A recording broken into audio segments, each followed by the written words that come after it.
Seja muito bem-vindo à nossa escola bíblica online. Nós adotamos a revista Compromisso. Estamos na lição de número 10 da revista, cuja editora é a Convicção Editora. Nós vamos então ao tema, que é a influência da liderança. A gente vai trabalhar toda essa temática aqui. Vamos para a leitura bíblica do nosso texto áureo, que é o nosso texto de ouro, Juízes capítulo 10, versículo 11 a 14, que diz assim: Porém o Senhor disse aos filhos de Israel: Quando os egípcios e os amorreus e os filhos de Amon e os filisteus e os sidônios e os amalequitas e os maonitas vos oprimiam, e vós clamáveis a mim, não vos livrei eu das suas mãos? Contudo, vós me deixastes a mim e servisteis a outros deuses, pelo que não vos livrarei mais.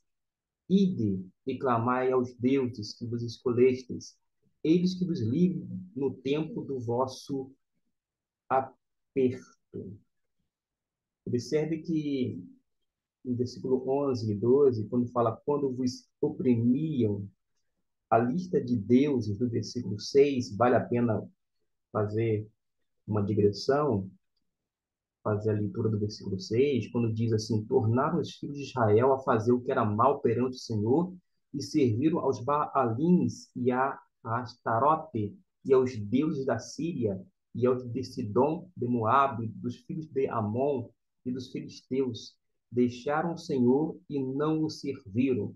Quando a gente faz essa digressão e vai até o versículo de número 6, a gente vê que vai coincidir quase perfeitamente com a relação de nações que oprimiam Israel. Os israelitas rejeitaram o Deus que os havia salvado e seguiram os deuses cruéis dos seus opressores. Já no versículo 13, que já foi lido, observe que tem aquela expressão: não vos livrarei mais. A gente precisa fazer esta leitura, e eu vou apenas citar aqui, tendo como pano de fundo outros textos da Bíblia, para ampliar a nossa compreensão. Cito Deuteronômio, capítulo 8, do versículo 19 a 20. Deuteronômio 31, do 16 ao 17. Quando você compara esses dois textos mencionados, você precisa colocar paralelamente com o livro de Juízes, capítulo 2, versículo 3, e Números 33, do 56, e vale a pena ler também o 55. E, por fim, você é necessário, para ampliar essa compreensão desse versículo 13, do capítulo 10 de Juízes, ler também Josué, versículo 23, versículo 13. Já sobre a expressão do nosso texto de ouro, quando diz lá no versículo 14: Clamai aos deuses que vos escolhestes. Deus entrega o seu povo à futilidade do seu proceder pecaminoso. O mesmo tom de escárnio vai ser usado lá no livro de Jeremias, capítulo 2, versículo 28. E eu quero fazer agora a questão de fazer a leitura desse texto que eu acabo de mencionar. Então, vamos aqui apenas na localização, Jeremias 2, versículo 28, que nos diz o seguinte: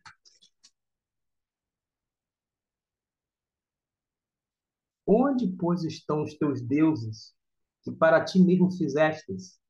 Eles que se levantem, se te podem livrar no tempo da tua angústia, porque os teus deuses, ó Judá, são tantos como as tuas cidades. Ou seja, era uma característica das cidades, né, ter várias religiões pagãs, e foi esse o procedimento dos israelitas naquela época.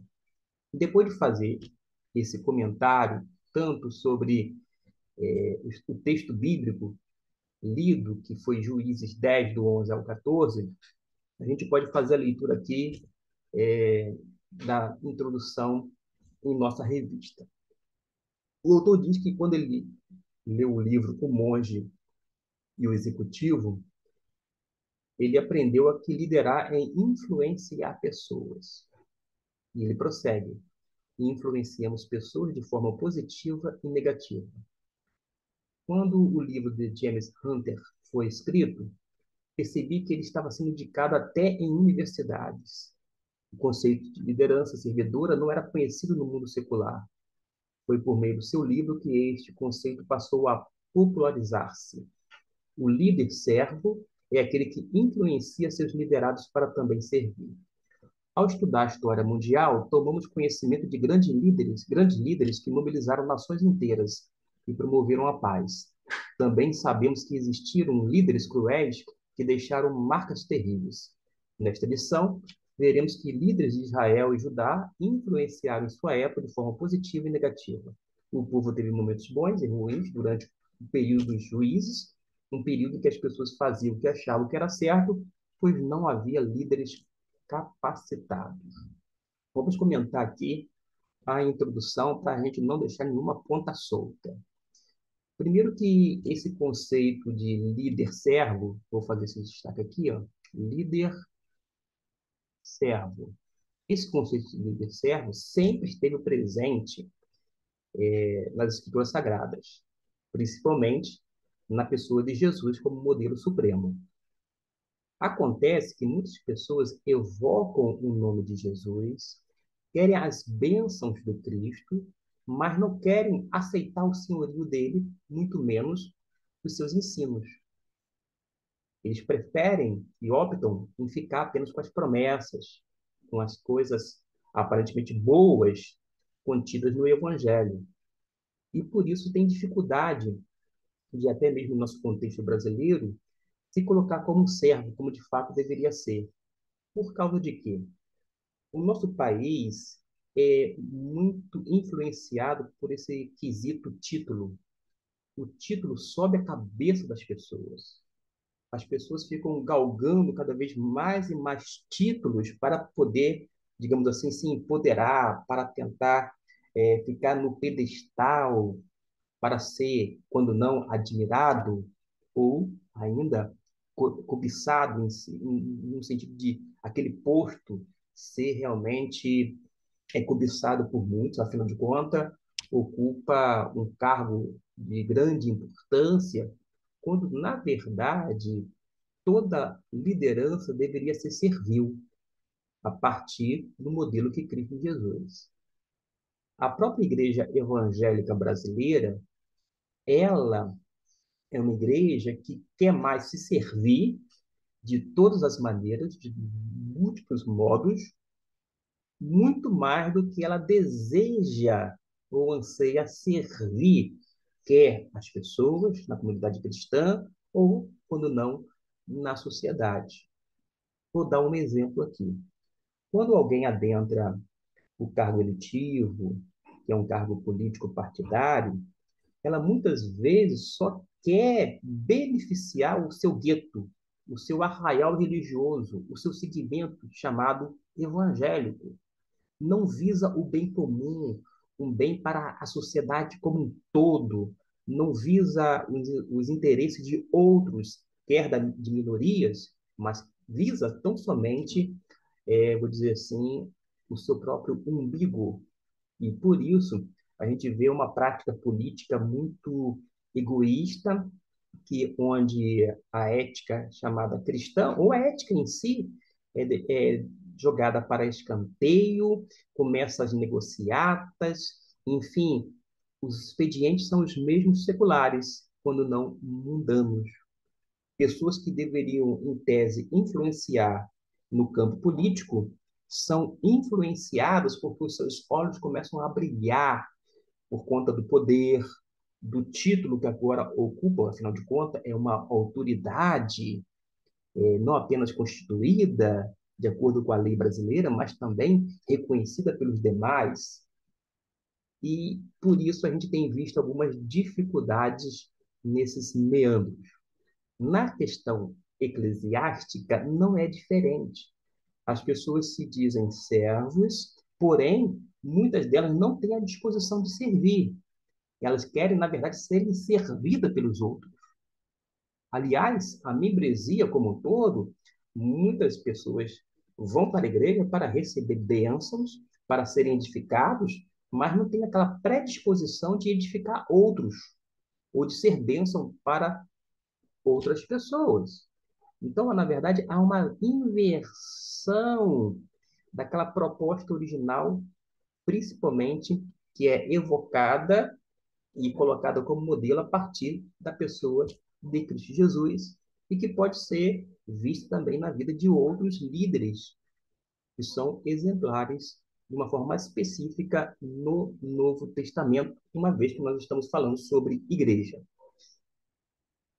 O fato é que o pastor deve servir a igreja, isto é, os membros da igreja, os diáconos, como oficiais da igreja, precisam servir, e esse espírito, essa atitude serviçal, deve permear todas as relações pastorais e diaconais. Dito isto, o que me chama a atenção aqui é que na parte final ele diz que o povo teve bons momentos, teve momentos bons e ruins. Aliás, durante todo o período do Antigo Testamento, a gente vai ver momentos bons e ruins. No período do Novo Testamento, não é diferente, tem momentos bons e ruins. Se a gente for trazer para os dias atuais, nós temos momentos bons e ruins, não são só momentos ruins.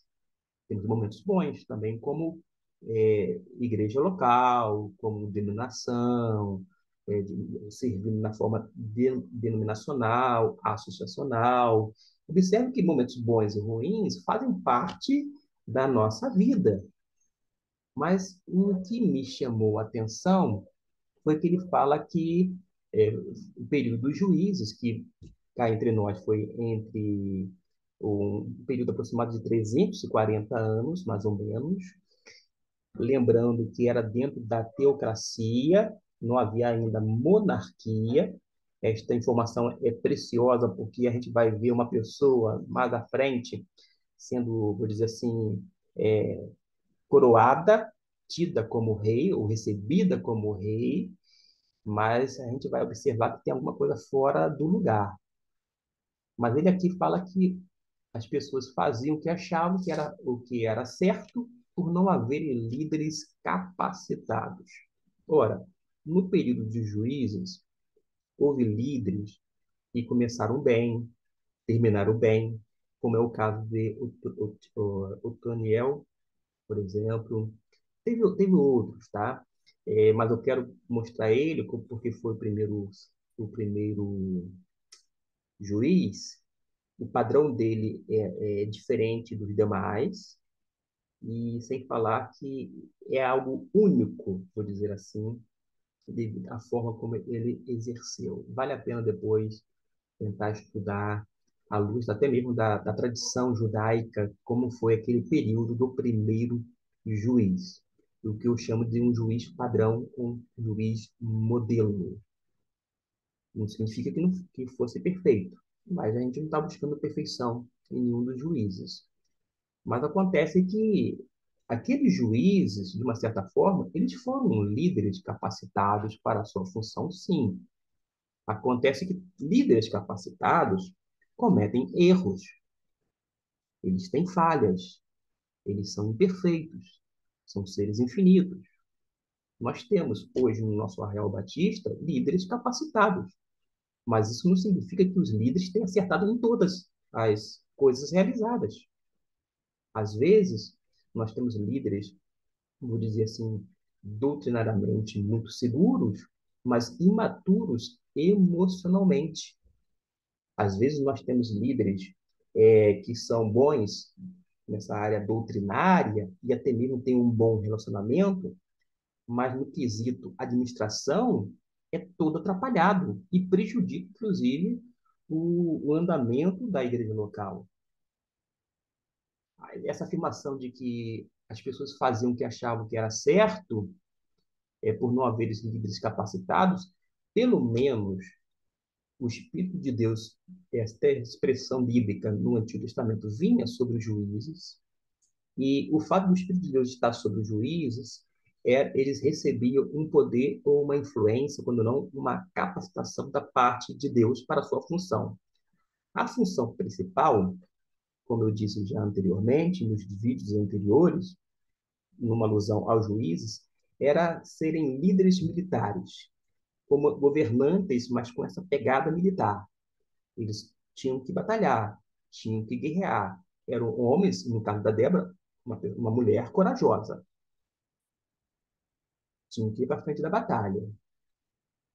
Agora, como era um período chamado, vou dizer assim, tribal, não havia esse judiciário como nós temos nos dias atuais. Tudo bonitinho, de uma forma muito organizada, formal. E havia também, por parte desses homens que recebiam o Espírito de Deus, ou que o Espírito de Deus vinha sobre eles para capacitar para aquela obra, eles faziam, então, as decisões, os julgamentos, nos casos que havia disputas, para que houvesse paz nas tribos. Agora, de uma certa forma, eles receberam uma capacitação. Caso contrário, eles não poderiam exercer a função de juiz, ou, no caso de Débora, de uma juíza. Mas, repito, a questão aqui não é que o povo desviava porque não tinha líderes capacitados. É porque o povo era difícil. O povo de Israel, no Antigo Testamento, é semelhante ao povo de hoje. É um povo de dura cerviz. Existem líderes capacitados que ensinam corretamente, mas os seus líderes não o seguem. Não o seguem porque, de uma forma deliberada, decide fazer não a vontade de Deus, mas a vontade própria. Então, a gente tem que colocar os pingos nos is.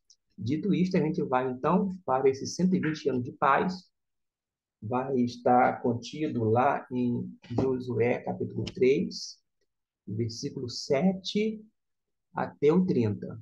Vale a pena você dar uma pausa no vídeo e fazer a leitura para que você possa se situar.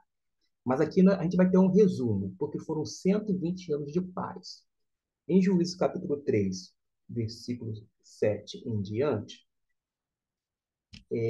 temos o relato de que o povo de Israel fez o que era mal aos olhos do Senhor, esquecendo-se do Senhor, seu Deus, e cultuando os Baalins e Aserá.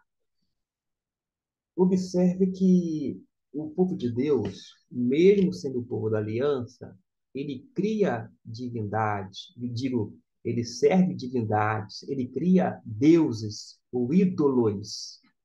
E não é à toa que João Calvino, como um dos reformadores da reforma chamada protestante, vai dizer que o coração do homem é uma fábrica de ídolos. Fica evidente, por exemplo, na década de 80, 90, passou-se a idolatrar os cantores em ascensão na nossa comunidade evangélica. As pessoas idolatravam, literalmente. Depois a gente foi percebendo, década de 90 em diante, um endeusamento de determinados líderes.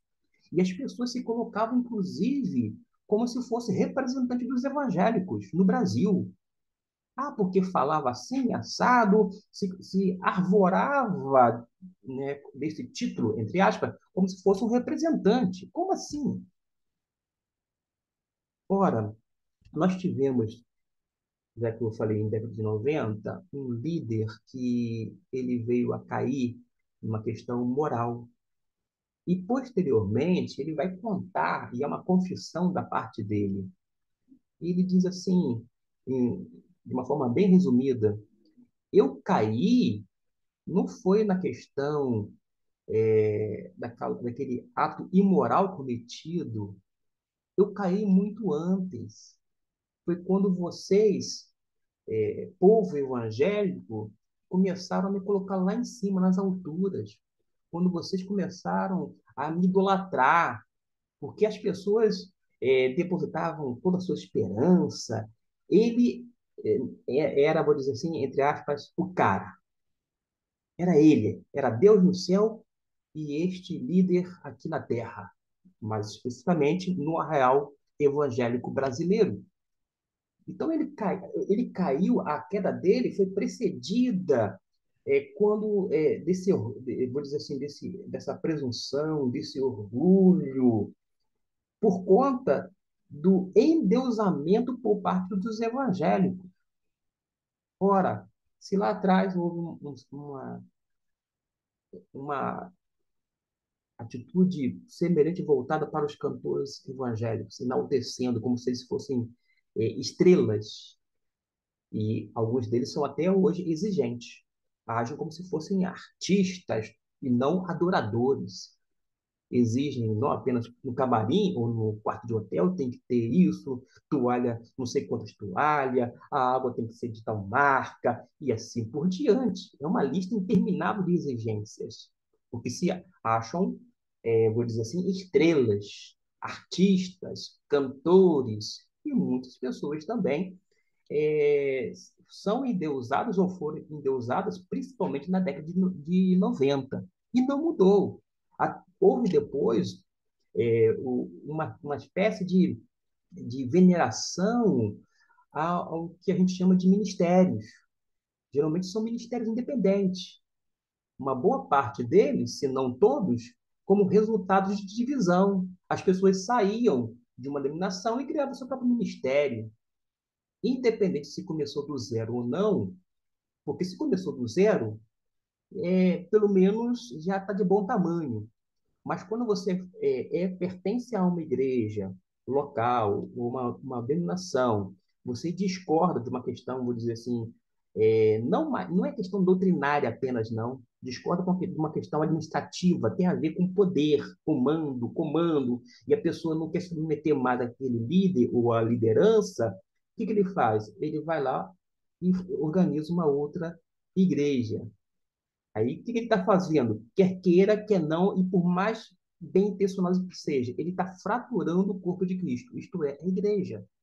E uma obra, ou ministérios, ou igrejas, denominações que surgem com base em divisões, são resultado da carnalidade humana, não da ação do Espírito Santo. A operosidade do Espírito Santo vai trabalhar no tocante à questão da evangelização, da obra missionária, e vai haver frutos que venham glorificar realmente a Deus. Agora, existem alguns ministérios que surgiram baseados em divisões, em cisões, em disputas, por conta de um personalismo ou uma personalidade muito forte de um ou de outro. E, via de regra, se uma pessoa sai de uma comunidade, ou de um ministério, ou de uma igreja ou denominação, a doutrina praticamente não muda. Não é uma divergência, digamos assim, doutrinária. É mais a questão administrativa. E quando falo administrativo, porque são pessoas que não querem ficar como servos. Eles querem se tornar líderes. Aí cria os seus próprios ministérios. Independente de crescer muito ministério, denominações, eu não me preocupo com isso. Eu tive uma professora norte-americana e ela, uma vez falando sobre crescimento, ora, gente, todas as religiões e as grandes religiões mundiais crescem. E não são só as religiões que crescem, né? A gente vê que eles adotam expedientes, estratégias, vou dizer assim, que a gente chama de missionárias, e dá certo, vai crescer. Alguém vai dizer assim, uma coisa é inchar-se, haver esse inchaço. Outra coisa é o crescimento. Sempre o crescimento é algo saudável. Mas a gente não deve se preocupar necessariamente com números. Por quê? Os crentes de uma comunidade, de uma denominação, etc. e tal, não devem ser contados. A questão não é quantidade, é peso, é qualidade.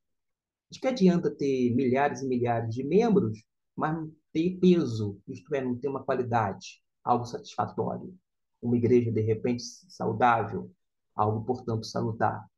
Existem muitas igrejas que estão cheias, mas estão enfermas, porque tem líderes enfermos, porque vai acabar é, trazendo isto para o corpo da igreja, ou seja, para o seio da igreja local.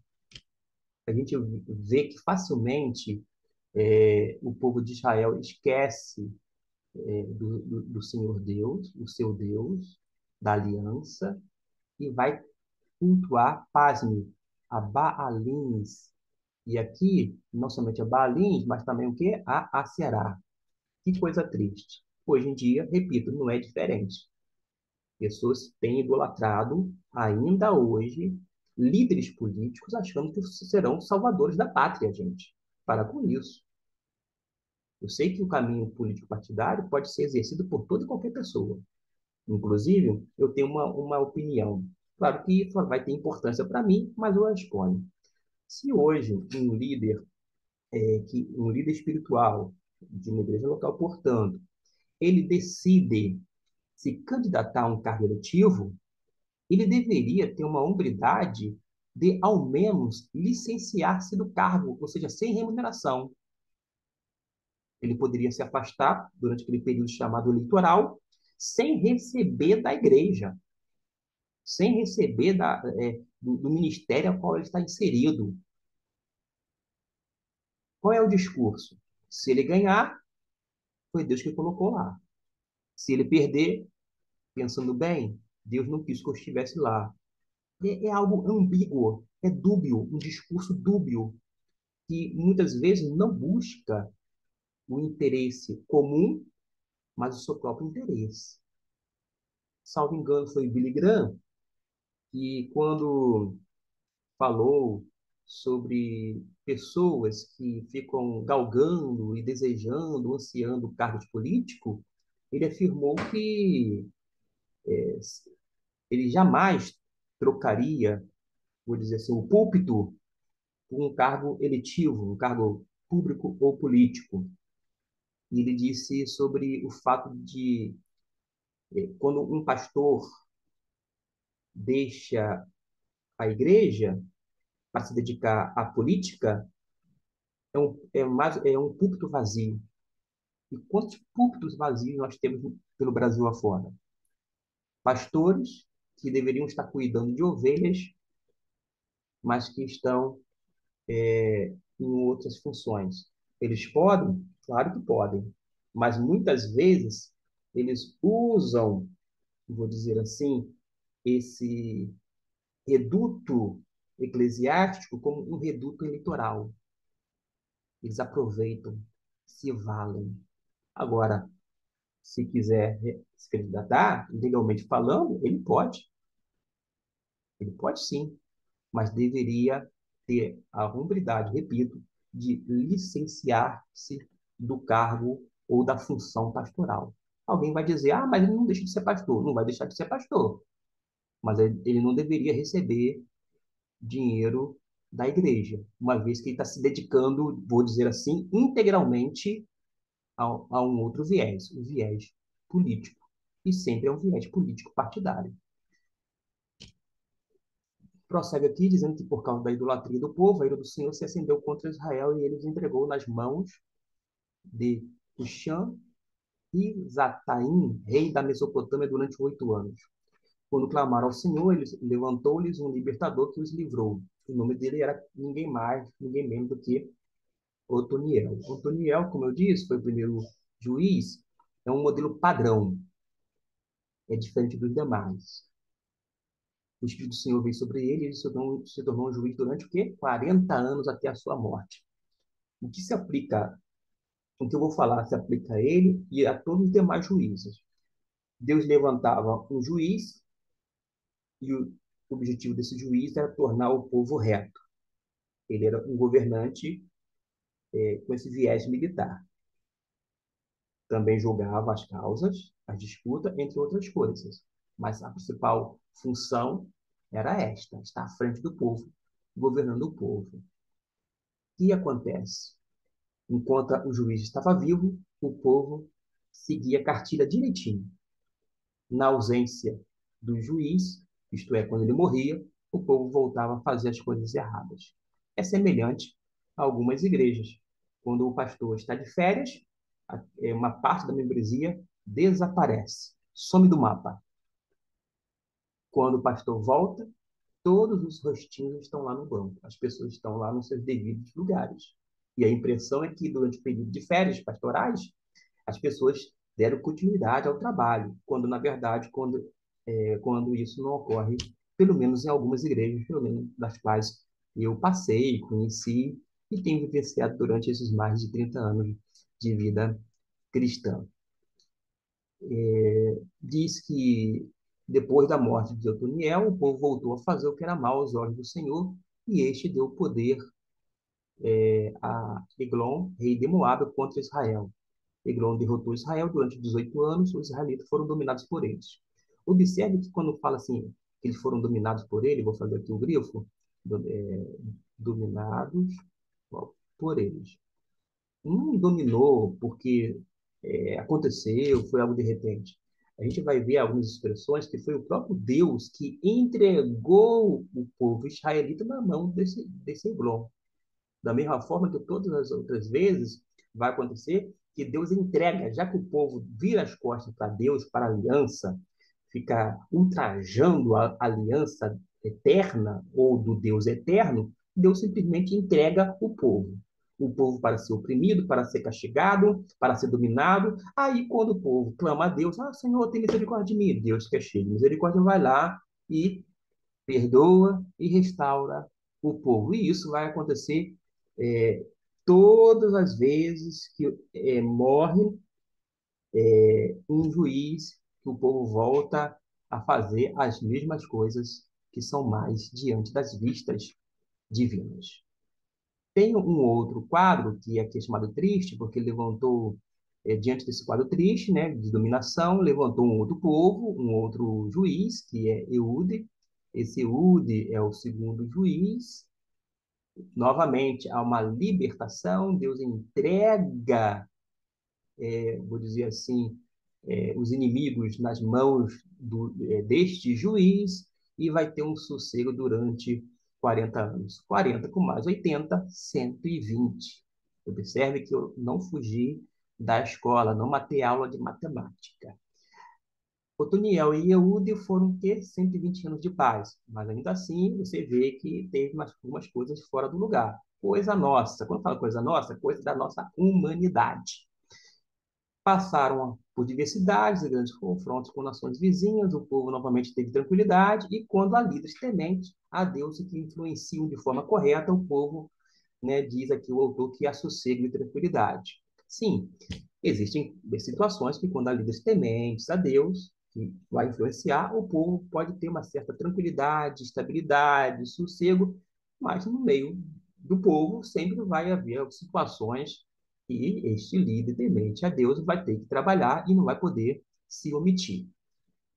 Agora nós vamos falar sobre um juiz sem juízo, ou seja, aqui a gente vai falar sobre o fato de Abimeleque. Ele foi coroado rei,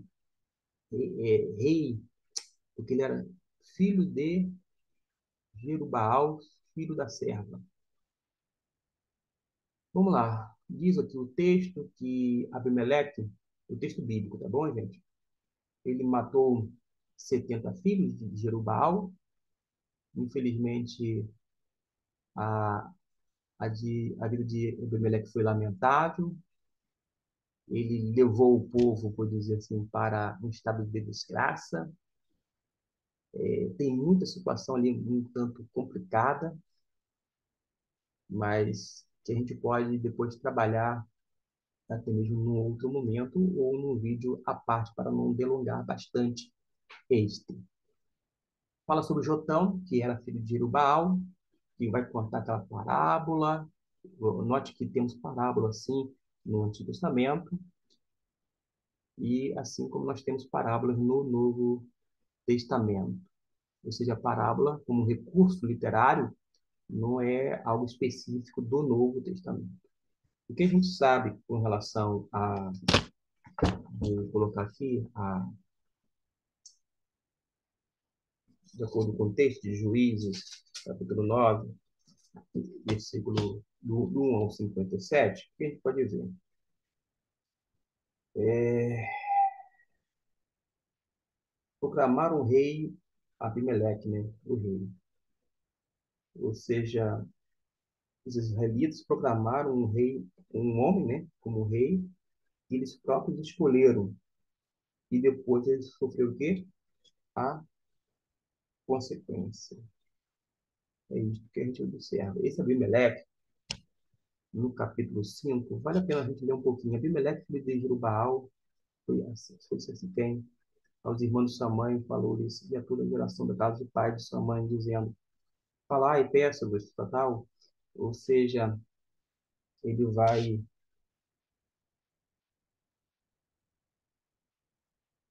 realmente fazer uma desgraça no meio do povo. Deixa eu ver aqui. Eu vou fazer a leitura para a gente ganhar tempo e vamos tentar focar mais na questão da chamada liderança. A gente tem então Jotão, que falou, com a recusa da oliveira, convidaram a figueira para reinar sobre as árvores. A figueira também recusou o convite, dizendo: deveria eu renunciar à minha doçura e ao meu bom fruto para dominar sobre as árvores? Note bem que Abimeleque, como rei, ele foi conclamado rei, mas não teve aquela aprovação divina, porque o regime adotado era ainda a teocracia. A monarquia só vai ocorrer de uma forma assim, própria para o povo de Israel a partir de Saul, que é o primeiro rei, e foi depois sucedido por Davi, e assim sucessivamente.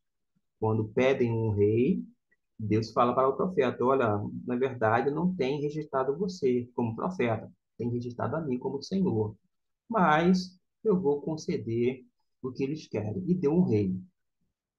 Teve Saul, Davi, e assim por diante. Fala depois, então, sobre Jotão, que estava questionando a atitude do povo de em aceitar Abimeleque como rei, depois de toda a atrocidade que ele cometera, e durante o reinado de Abimeleque, em Siquém, surge Gaal, filho de Ebed, que depois ele ali se estabeleceu em Siquém com seus irmãos e obteve confiança do povo. Gaal começa a questionar a liderança de Abimeleque. Realmente não é só a liderança de Abimeleque que deveria ser questionada, né? Algumas outras lideranças precisam ser questionadas. Aliás, a gente precisa se preocupar muito com essa questão de somente tecer crítica ou só tecer elogios. Agora, quem é líder, independente se é uma questão pastoral, qualquer tipo de líder que seja, ele precisa passar no meio de críticas e elogios e não ficar focado num ou no outro. Ou seja, faz a sua obra, faz a obra de Deus, segue, né, cumpre a sua missão, faz aquilo que Deus te orienta e você então vai ter êxito, isto é, vai ser bem sucedido. Fala que Zebul, governador da cidade, enviou mensageiro que contaram para Abimeleque as intenções de Gaal, e quando soube, Abimeleque preparou emboscadas contra Gaal e os siquemitas os venceu. Depois, Abimeleque foi a Tebes e a sitiou e a conquistou. Em seguida, em seguida, foi até a torre da cidade para atacar o povo. Uma mulher, a gente não tem a informação do nome, lançou uma pedra de moinho sobre a cabeça de Abimeleque e este teve o crânio quebrado. Você observa que Abimeleque comete muita crueldade, mata, e ele morre de uma forma também trágica, porque o versículo 56 vai dizer que Deus retribuiu o mal que ele havia feito a seu pai, matando seus 70 irmãos. Que coisa, né? Quando a gente vê esse tipo de notícias, né, vou dizer assim, esse tipo de registro bíblico, a gente fica pensando assim, será que foi mas foi num contexto, vou dizer assim, secular? Não, gente. Foi no contexto religioso. Algumas atrocidades, porque tamanha é a pecaminosidade do ser humano. O ser humano é terrível, vou dizer assim. Algumas expressões que eu utilizo, né, quando eu estou com alguns amigos mais próximos, é o bicho-homem. Parece que se comporta como um bicho, como um animal, né? Claro que um animal deveria ser como um animal que vem da palavra anima, que é alma, racional, animal racional, mas às vezes ele age realmente como um animal irracional. Parece que são apenas instintos. E a gente vê esse tipo de crueldade. Tem os 45 anos sem registro de dificuldade, de lutas, vou dizer assim. 45 anos com um juiz chamado Tolar, que foi libertador durante 43 anos. E o outro juiz também aqui, ó, Jair e Tolar. Então, somando 23 com 22, 45 anos. Não tem nada a comentar. Já em Juízes 10, os descaminhos de um povo sem liderança. Vale a pena a gente observar. E fala que Tolar e Jair eram juízes dos israelitas. Depois que morreu Jair e foi sepultado em Camon, eu estou lendo o capítulo 10, versículo 5 da Bíblia, do livro de Juízes. Diz assim no versículo 6: tornaram os filhos de Israel a fazer o que era mal perante o Senhor e serviram a Baalins e a Astarote e aos deuses da Síria e aos deuses de Sidom, de Moabe, dos filhos de Amon. Os filisteus deixaram o Senhor e não o serviram. E o que aconteceu? A ira do Senhor acendeu contra Israel e entregou-os nas mãos dos filisteus e nas mãos dos filhos de Amon. Ou seja, Deus vai lá e entrega. Ou seja, vocês estão vivendo essa de devassidão moral, espiritual, religiosa. Deus vai lá e entrega. Quando o povo clama por misericórdia, aí Deus age com a sua infinita misericórdia. Independente de estar sem liderança ou não, o povo ele continua sendo de dura serviço, cheio de, que eu falo assim, de altos e baixos, e a gente vai observando isto quando a gente lê a história bíblica, não apenas no Novo Testamento, mas no Antigo Testamento, na história da igreja. A gente vai observar que, num determinado momento, a igreja é perseguida, tem perseguição no Império Romano, depois tem outras perseguições. Quando pessoas dentro do cristianismo ocupam o poder, elas passam a contribuir, a perseguir outras pessoas e assim por diante. É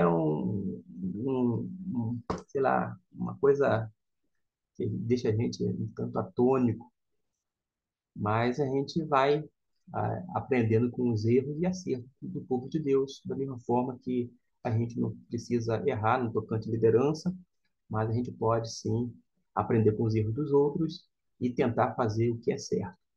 É importante destacar que o povo de Deus caiu em si e clamaram ao Senhor. Aí, todas as vezes que o povo clama, ó, clamou ao Senhor, clamaram ao Senhor, Deus estava aqui, e Deus responde. Deus respondeu. Quando o povo se arrepende, Deus vai lá e age com misericórdia e perdoa. A contextualização aqui do texto bíblico para os nossos dias, de acordo com o autor, é o seguinte: a Bíblia é atual, sim. A Bíblia sempre vai ser atualíssima. Jesus chegou a dizer: céu e terra passarão, mas as minhas palavras nunca passarão, ou nunca hão de passar. E qual é a lição que ele coloca aqui? Ó? O líder é exemplo tanto para o bem quanto para o mal. Ok? Tanto para o bem quanto para o mal. As pessoas farão o que o líder mandar. Nem sempre, tá, gente? A gente não pode exercer,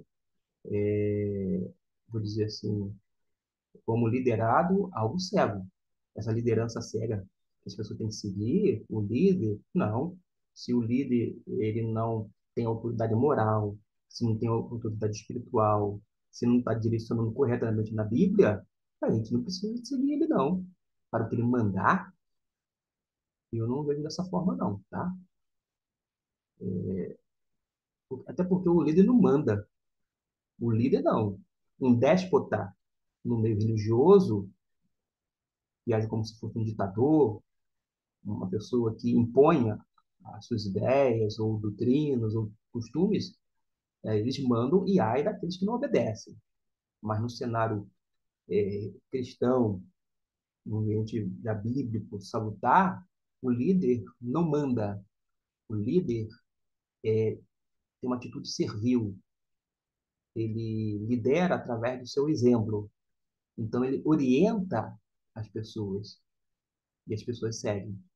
É o que Jesus falou. As ovelhas ouvem a minha voz, elas me conhecem, eu as conheço e elas me seguem. Deveria, pelo menos, ser assim, esta é a minha percepção. Porque fala assim, as pessoas farão o que o líder mandar. Eu não sou robozinho, eu não sou programado para obedecer de uma forma cega. Eu sim recebo orientação e tomo a minha decisão. Aliás, no aconselhamento pastoral, o que a pessoa faz é orientar. O pastor orienta, mas a decisão vai ser do indivíduo, porque o indivíduo que vai ser responsável diante de Deus. Coube ao líder, como pastor, orientar. E cabe ao liderado ouvir a orientação e ele, como também é alguém que tem a expressão de Deus, fazer a sua escolha, uma escolha mais acertada possível, entendendo que ele vai ser responsável diante daquela escolha, diante de Deus. Da mesma forma que o líder é, nesse caso aqui, diante de Deus, mas também diante da igreja. Aí o líder, o pastor, ele deve responder à igreja, deve prestar conta à igreja. Ele presta conta a Deus, sim, lá na eternidade ou aqui no dia a dia, porque Deus vai disciplinando também, vai tendo essa tratativa com o líder, mas ele vai ter que prestar conta com a igreja. Por isso devemos seguir bons líderes e protestar contra os maus líderes.